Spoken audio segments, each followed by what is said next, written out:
bird on a tree. I'm just sitting here. I got time. अस्सलाम वालेकुम। Test book में एक बार फिर से आप सभी लोगों को वेलकम करते हैं। और आज मेरे किचन में यानी कि टेस्ट बुक में क्या बन रहा है, तो आज बहुत सिंपल सी रेसिपी बन रही है।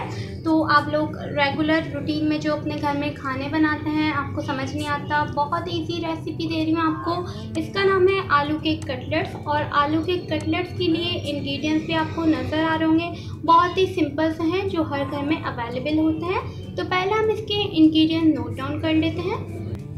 यहाँ मेरे पास है बॉयल और मैश आलू। मैंने लिए थे 4 से 5 अदद बड़े साइज़ के पोटैटोज, जिसको मैंने बॉयल करके मैश कर लिया। अगर आप मीडियम साइज़ के लें तो आप 8 अदद आलू ले सकते हैं।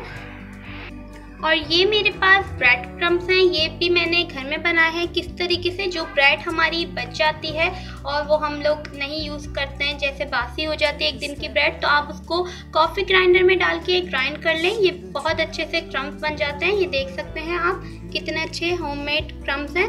तो आप ये बना सकते हैं घर में ब्रेड के साथ। यहाँ मेरे पास है ड्राई इंग्रेडिएंट्स, जिसमें सॉल्ट इसमें जाएगा 1 टेबल स्पून, साबुत जीरा इसमें मैं ऐड करूँगी 1 टीस्पून, कुटी हुई लाल मिर्चें हैं मेरे पास 1 टेबल स्पून, पिसा हुआ गरम मसाला मैं इसमें ऐड करूँगी 1 टीस्पून।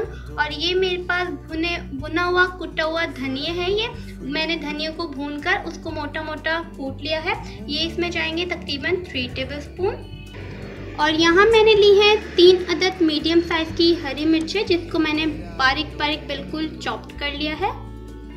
ये 1 अदद कच्चा अंडा है, जिसको मैं फेंट कर इसमें अपने कटलेट फ्राई करूँगी। फ्रेश हरा धनिया है मेरे पास, तकरीबन ये तो मेरे पास ज़्यादा है, लेकिन मैं इसमें से जो है ऐड करूँगी इसमें तकरीबन 3 टेबल स्पून काट कर। सो गाइस, ये जो मैंने बॉयल पोटैटोज़ करके रखे हैं मैश करके, इसमें मैं ये सारे ड्राई इंग्रेडिएंट्स जो मैंने आपको अभी नोट डाउन करवाए हैं, ये मैं इसमें ऐड कर दूँगी।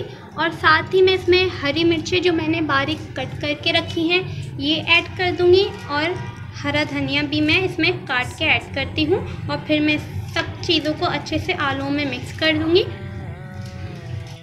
सो गाइस, ये आलू में मैंने जो है हरा धनिया भी ऐड कर दिया था, आपको नज़र आ रहा होगा। इसको मैंने अच्छे से तमाम मसालों को मिक्स कर दिया है। अब हम बनाएंगे इसके कटलेट्स। तो जो है मैं इसके कटलेट्स बनाती हूँ।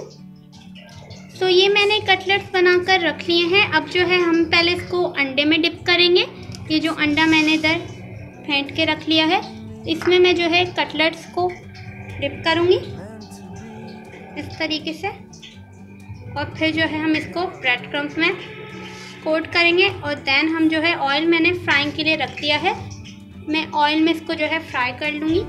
और दूसरे हाथ से हमें ब्रेड क्रम्स इसके ऊपर डालने हैं, क्योंकि ये हाथ जो है हमारा अंडे में हो रहा है, इसलिए। तो मैं इसको इसमें अच्छे से कोट करती हूँ ब्रेड क्रम्स में। और अब जो है ऑयल हीट अप हो चुका है, मैं इसको फ्राई पैन में डालती हूँ और फिर फ्राई करती हूँ। तो गाइस, ये मैंने ऑयल हीट करके इसमें जो है अपना कटलेट्स डाल दिया है। और इसको मैं, जब ये एक साइड से गोल्डन ब्राउन हो जाएगा, तो मैं इसको टर्न आउट करके दूसरे साइड से फ्राई करूँगी। और देन मैं आपको इसको सर्व करके दिखाती हूँ। तो गाइस, आप देख सकते हैं एक तरफ से कितना मज़ेदार सा गोल्डन ब्राउन फ्राई हो गया है। अब इसको मैंने टर्न आउट कर दिया और अब मैं दूसरी तरफ से भी इसको फ्राई करूँगी। देन मैं आपको इसको सर्व करके दिखाती हूँ। गाइस, आप देख सकते हैं मज़ेदार से आलू के कटलेट्स बनकर रेडी हो गए हैं। और ये कितने डिलीशियस लग रहे हैं देखने में भी, और जब आप इसको खाएंगे तो इसका टेस्ट जो है वो भी बहुत मज़े का होता है। आई होप आपको आज की रेसिपी पसंद आई होगी। ट्राई ज़रूर कीजिएगा और मुझे अपना फीडबैक ज़रूर दीजिएगा। दुआओं में याद रखिएगा। अल्लाह हाफ़िज़।